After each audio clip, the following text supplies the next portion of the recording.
Today, I picked Emily's book recommendation, and she persuaded me to read a special song, which is a mermaid story. And I love The Little Mermaid, so I'm so excited to read it. All right. May I have your attention, please? Sebastian called. The crab tapped his baton on the podium to begin the rehearsal.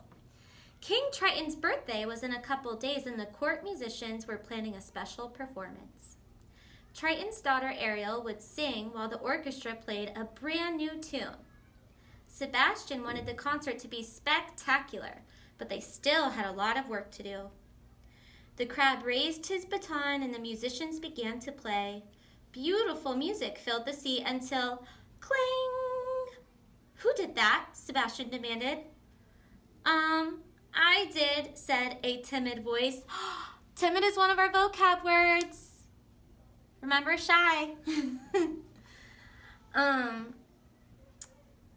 Not again, Coral, cried Sebastian. Sorry, the young mermaid replied, her cheeks red with embarrassment. Coral, said the conductor sternly, the best way to play the cymbals is to hold on to them. Yes, sir, Coral answered.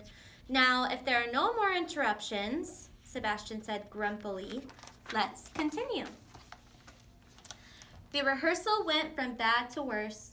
Coral kept missing her cues. She dropped her cymbal a second time, clang. Then she tripped and landed on top of the kettle drum. As Ariel watched, Sebastian threw down his baton. Rehearsal is over, the crab yelled and stormed off. Sounds like he's having a big reaction to a little problem. Ariel helped Coral up. Don't mind Sebastian, she said reassuringly. He just wants everything to be perfect. Coral bit her lip. I might as well quit the orchestra, she said sadly. I'll never be able to get this song right, let alone perfect. Don't worry about it, Ariel said. The only thing I'm perfect at is making Sebastian mad. You should have seen his face the last time I went to the surface. His eyes bulged right out of his head. You've been to the surface? Carol asked, amazed. Her face lit up with excitement. Wow, you must be the bravest mermaid ever. Ariel laughed. I don't know about brave, she said. It's just something I like to do. I'm sure you have a hobby, right? I don't know, said Coral. I have 9 brothers and sisters, so I'm never really alone. I know what you mean, Ariel admitted. I have a lot of my sisters myself, but I have a special place where I keep my collection of treasures. Would you like to see it? I'd love to, Coral exclaimed. The 2 mermaids swam to Ariel's grotto. Make yourself at home, Ariel said to Coral when they arrived. Flounder the fish was there. He waved a fin at them. Coral swam around the cavern examining jewelry and shiny trinkets. Where did you find all this? She asked Ariel as she put on a strand of pearls. I found some of it at the bottom of the ocean, said Ariel. And in sunken ships, Flounder added. You've been inside of a sunken ship? Coral said with a gasp. Weren't you scared? Of course not. Were you, Flounder? Ariel teased. Nothing to it, the fish fibbed. So what are we waiting for? Ariel asked. Let's go. Coral and Flounder trailed behind Ariel as she swam. Soon they arrived at a ship that had sunk to the ocean floor. Come on, Ariel urged, disappearing through a large porthole. Let's see what's inside. She wants us to go in there, Coral exclaimed. Yep, answered Flounder. Inside the ship, Ariel found an old steamer trunk and opened it. Look at this, she cried, holding up a purple parasol. And this, Coral exclaimed, picking up a fancy lampshade. I wonder what it's for. My friend Scuttle can tell us, Ariel said. Follow me. Where are we going? Coral asked Flounder. To the surface, he replied matter-of-factly. Before Coral had time to be scared, Ariel's friends had arrived. Scuttle the seagull was perched on a rock. He examined their parasol. Small humans use them to paddle around in the ocean. Then he turned his attention to Coral's lampshade. Oh, he said with excitement, a twirlerifer. It's what human ladies wear when they're going somewhere important. Before long, the friends had to leave.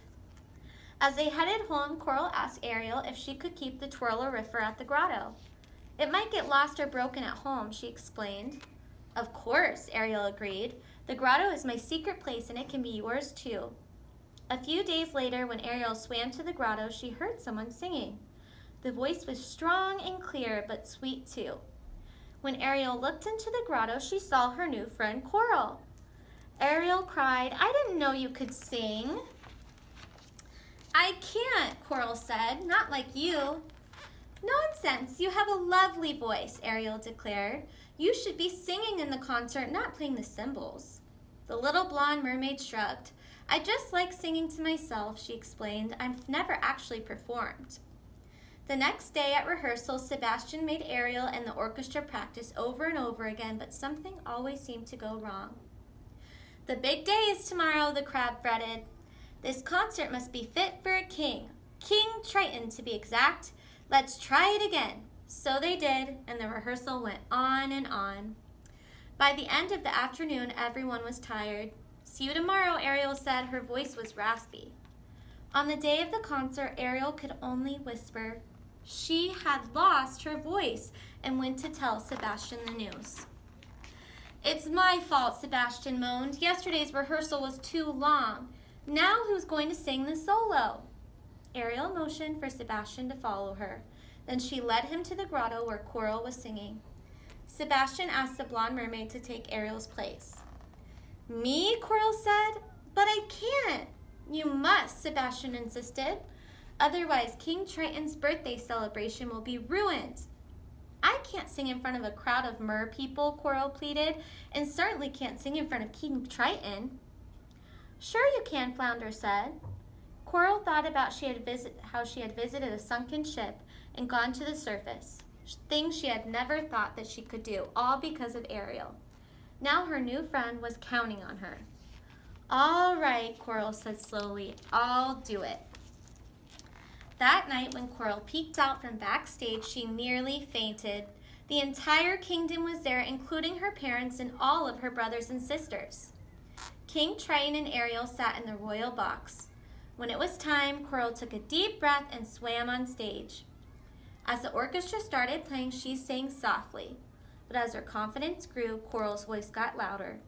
Before she knew it, the concert was over and the audience began to clap and cheer. "Coral," said Sebastian, smiling broadly, "you can give away your cymbals. From now on, you're going to be a court singer." After the show, Ariel went backstage to congratulate her friend. She found Coral with her family. "I didn't know you could sing like that," one of Coral's sisters exclaimed. "No one ever would have known if it wasn't for Ariel," replied Coral. "She believed in me and that helped me believe in myself." Ariel still couldn't speak, but she smiled at Coral and gave her a big hug. She was glad that everything had worked out so well. It had been a wonderful evening. I loved that story. Thank you so much, Emily, for persuading me to read it and recommending it. And I love you, rabbits, and I miss you guys, and I can't wait to read the rest of you guys' books.